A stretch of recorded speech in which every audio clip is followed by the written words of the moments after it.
بسم اللہ الرحمن الرحیم۔ تمام بھائی اور بہنوں کو السلام علیکم۔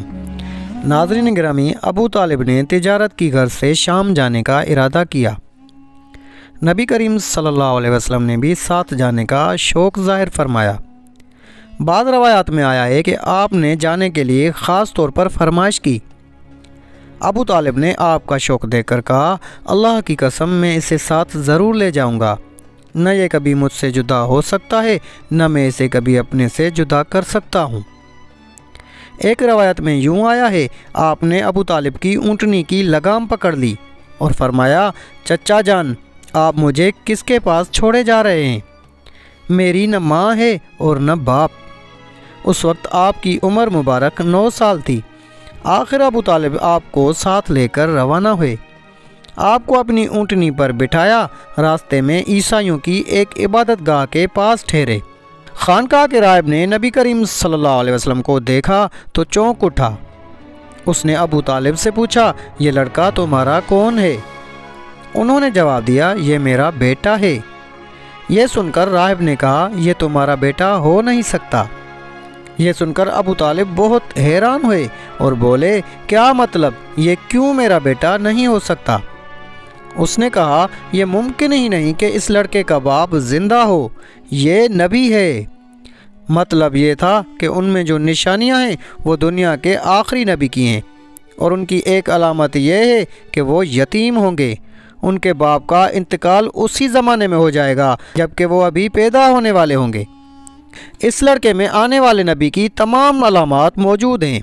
ان کی ایک نشانی یہ ہے کہ بچپن میں ان کی والدہ کا بھی انتقال ہو جائے گا۔ اب ابو طالب نے اس راہب سے پوچھا، نبی کیا ہوتا ہے؟ راہب نے کہا، نبی وہ ہوتا ہے جس کے پاس آسمان سے خبریں آتی ہیں اور پھر وہ زمین والوں کو ان کی اطلاع دیتا ہے۔ تم یہودیوں سے اس لڑکے کی حفاظت کرنا۔ اس کے بعد ابو طالب وہاں سے آگے روانہ ہوئے۔ راستے میں ایک اور راہب کے پاس ٹھہرے۔ یہ بھی ایک خانقاہ کا عابد تھا۔ اس کی نظر بھی نبی کریم صلی اللہ علیہ وسلم پر پڑی تو یہی پوچھا، یہ لڑکا تمہارا کیا لگتا ہے؟ ابو طالب نے اس سے بھی یہی کہا، یہ میرا بیٹا ہے۔ راہب یہ سن کر بولا، یہ تمہارا بیٹا ہو نہیں سکتا، اس کا باپ زندہ ہو ہی نہیں سکتا۔ ابو طالب نے پوچھا، وہ کیوں؟ راہب نے جواب میں کہا، اس لیے کہ اس کا چہرہ نبی کا چہرہ ہے، اس کی آنکھیں ایک نبی کی آنکھیں ہیں، یعنی اس نبی جیسی جو آخری امت کے لیے بھیجے جانے والے ہیں۔ ان کی علامات پرانی آسمانی کتابوں میں موجود ہیں۔ اس کے بعد یہ قافلہ روانہ ہو کر بصرہ پہنچا۔ یہاں بحیرہ نام کا ایک راہب اپنی خانقاہ میں رہتا تھا۔ اس کا اصل نام جرجیس تھا، بحیرہ اس کا لقب تھا۔ وہ بہت زبردست عالم تھا۔ حضرت عیسیٰ علیہ السلام کے زمانے سے اس خانقاہ کا راہب نسل در نسل یہ عالم فاضل خاندان ہی چلا آ رہا تھا۔ اس طرح اس زمانے میں ان کا سب سے بڑا عالم بحیرہ ہی تھا۔ قریش کے لوگ اکثر بحیرہ کے پاس سے گزرا کرتے تھے، مگر اس نے کبھی ان سے کوئی بات نہیں کی تھی۔ مگر اس بار اس نے قافلے میں آپ کو دیکھ لیا تو پورے قافلے کے لیے کھانا تیار کروایا۔ بحیرہ نے یہ منظر بھی دیکھا کہ نبی کریم صلی اللہ علیہ وسلم پر ایک بادل نے سایہ کیا ہوا ہے۔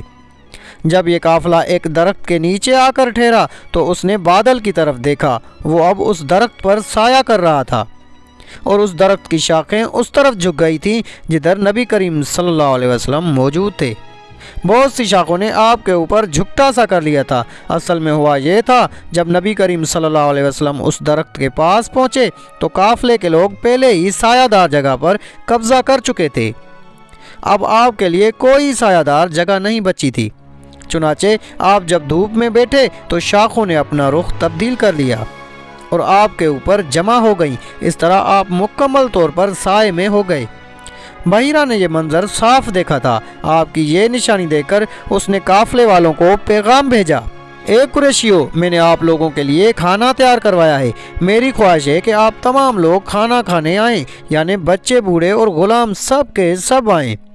بحیرہ کا یہ پیغام سن کر قافلے میں سے ایک نے کہا، اے بحیرہ، آج تو آپ نیا کام کر رہے ہیں، ہم تو اکثر اس راستے سے گزرتے ہیں، آپ نے کبھی دعوت کا انتظام نہیں کیا، پھر آج کیا بات ہے؟ بحیرہ نے انہیں صرف اتنا جواب دیا، تم نے ٹھیک کہا، لیکن بس آپ لوگ مہمان ہیں اور مہمان کا اکرام کرنا بہت اچھی بات ہے۔